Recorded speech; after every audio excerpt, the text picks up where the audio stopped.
What's the meaning of biofuel?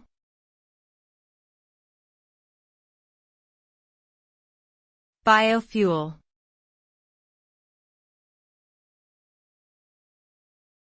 Biofuel.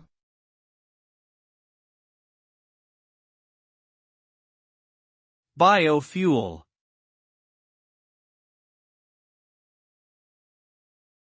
Biofuel.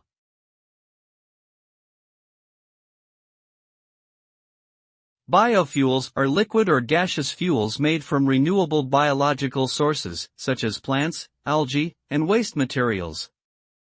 They are seen as an alternative to traditional fossil fuels, which are non-renewable and contribute to greenhouse gas emissions and climate change.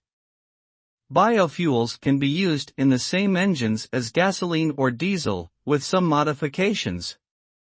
The most common types of biofuels are ethanol, made from crops like corn or sugarcane, and biodiesel, made from vegetable oils or animal fats. There are also emerging technologies for producing biofuels from algae and waste materials. Biofuels have the potential to reduce dependence on fossil fuels and mitigate climate change.